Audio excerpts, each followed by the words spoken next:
Nah, shares buyback ini sebenarnya udah dilaksanakan sejak bulan Februari kemarin ya, dan akan berakhir sampai dengan bulan Mei. Nah, nilai nominal itu sendiri ditetapkan maksimum di 80 miliar, dengan jumlah saham maksimum itu sebesar 19 juta lembar saham. Nah, untuk harga pelaksanaan buyback sendiri itu ditetapkan maksimum sebesar 4.800 per lembar.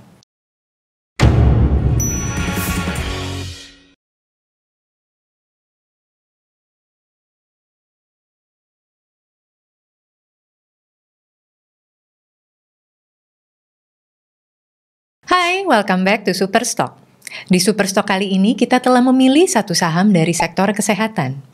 Sejak pandemi COVID-19 melanda, kita semua tahu bahwa sektor kesehatan ini menjadi prioritas di seluruh negara.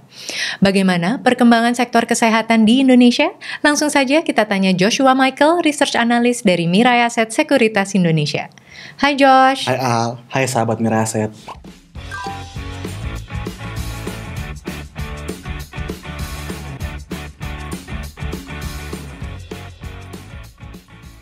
Nah, bisa diceritakan dong kali ini kita akan membahas saham sektor kesehatan, yaitu saham apa nih? Ya, jadi hari ini kita akan membahas saham Medialoka Hermina dengan kode saham HIL. Oke, kode sahamnya menyembuhkan ya? Iya, betul. Nah, tapi sebelum kita ngomongin sahamnya, mungkin bisa nih dikasih sedikit gambaran bagaimana sih perkembangan sektor kesehatan di Indonesia ini sendiri. Ya, jadi memang topik utama di sektor kesehatan itu masih seputar pandemi COVID ya.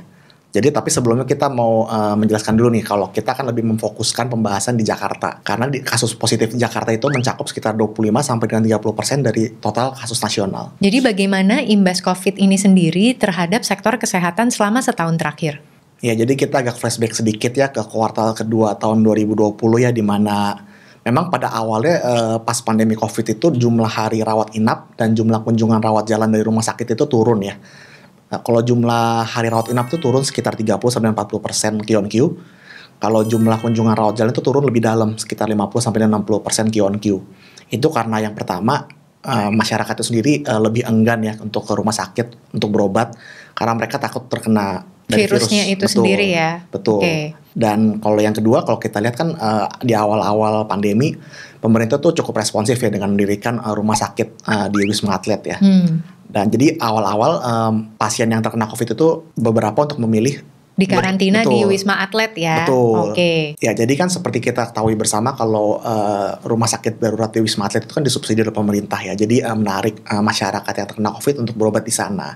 Nah, seiring dengan peningkatan kasus COVID yang makin lama makin banyak di sekitar kuartal ketiga atau kuartal keempat tahun lalu, maka banyak dari mereka yang lebih memilih berobat di rumah sakit karena kapasitas dari Wisma Atlet itu sendiri udah penuh. Tadi sempat disebutkan kalau jumlah kunjungan dan rawat inap di kuartal 2 2020 ini menurun, tapi bagaimana di kuartal 3 2020-nya nih? Nah, kalau di kuartal ketiga memang udah improve ya, tapi memang belum kembali ke sebelum level pre-COVID. Jadi untuk jumlah hari rawat inap itu meningkat sekitar 20-25% Q-on-Q dibandingkan dengan kuartal kedua. Dan untuk jumlah kunjungan rawat jalan itu tumbuh sekitar 50-60% Q-on-Q. Oke, jadi pertumbuhannya sebenarnya cukup lumayan ya? Cukup lumayan, cuma hanya saja belum mencapai level pre-COVID. Kira-kira bagaimana nih pengaruh kasus COVID di 2021 terhadap kinerja rumah sakit Hermina ini? Ya, jadi meskipun udah ada tanda-tanda penurunan ya dari kasus COVID sampai dengan bulan April ini, tapi kita percaya kalau rumah sakit masih akan diuntungkan dengan penanganan kasus COVID.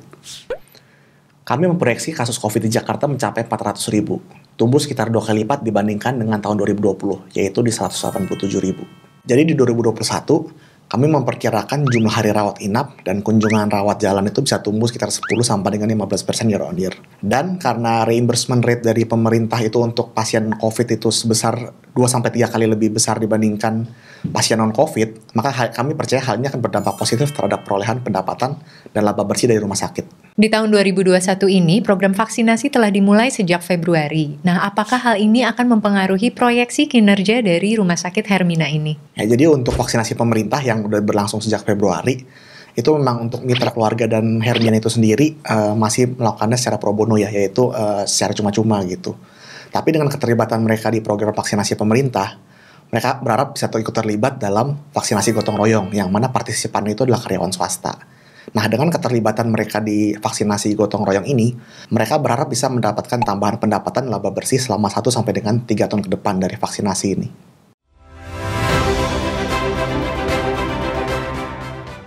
Seperti apa sih kebijakan vaksinasi gotong royong ini? Ya, jadi vaksinasi gotong royong itu kan tidak boleh menggunakan vaksin Sinovac, AstraZeneca, Novavax, dan Pfizer ya, yang digunakan dalam vaksin gratis program pemerintah. Dan pengadaan vaksin ini akan menjadi ranah Kementerian BUMN dan Bio Farma. Langsung saja kita bahas saham Hill. Bagaimana sih background company dari Rumah Sakit Hermina ini? Hermina didirikan pada tahun 1985 yang terkenal karena layanan komprehensifnya di bidang kesehatan ibu dan anak. Jadi sampai dengan kuartal ketiga tahun 2020, Hermina memiliki 38 rumah sakit dan 4.745 tempat tidur. Oke, layanannya ada apa aja nih Josh yang dimiliki oleh Hermina? Nah, selain layanan kesehatan ibu dan anak, Hermina juga memiliki berbagai macam layanan kesehatan lain, yaitu misalnya yang pertama, medical rehabilitation, dental specialist, internal medicine, surgical procedures, diagnostics, cardiovascular, dan layanan lainnya. Selain itu, Hermina juga menerapkan dokter partnership model, di mana beberapa dokter spesialis memiliki kepemilikan di setiap rumah sakit. Hal ini dapat membantu Hermina untuk menarik dan mempertahankan dokter berkualitas. Selain itu, Hermina juga merupakan salah satu rumah sakit pertama yang menerapkan JKN di rumah sakitnya. JKN ini maksudnya adalah BPJS ya? Iya, betul. Harga saham Hill selama setahun belakangan ini hampir mencatatkan kenaikan hingga 100%. Nah, faktor apa nih yang mendorong hal tersebut terjadi? Ya, jadi yang pertama, karena meskipun saat ini sedang ada di tengah pandemi, kinerja keuangan dari Hermina itu sendiri bisa dibilang cukup bagus ya. Jadi di kuartal ketiga, pendapatan mereka bisa tumbuh 7% year on year, dan laba bersih tumbuh 25% year on year. Hal ini didorong oleh kenaikan pendapatan per hari rawat inap yang tumbuh 17% year on year. Yang kedua, dengan tren kasus COVID yang terus meningkat sampai dengan kuartal pertama tahun 2021, hal ini tentunya akan berdampak positif terhadap perolehan pendapatan dan laba bersih dari Hermina. Dan yang terakhir, beberapa corporate action seperti shares buyback dan private placement juga ikut membantu memberikan sentimen positif bagi harga saham Hermina. Bisa diceritakan lebih detail terkait private placement yang dilakukan oleh manajemen Hill?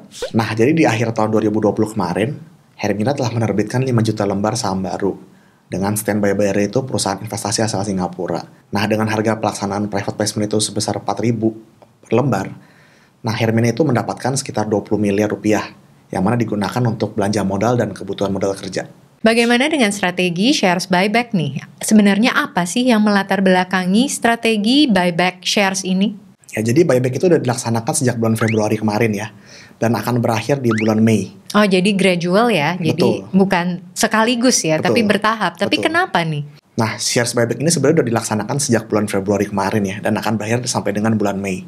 Nah, nilai nominal itu sendiri ditetapkan maksimum di 80 miliar, dengan jumlah saham maksimum itu sebesar 19 juta lembar saham.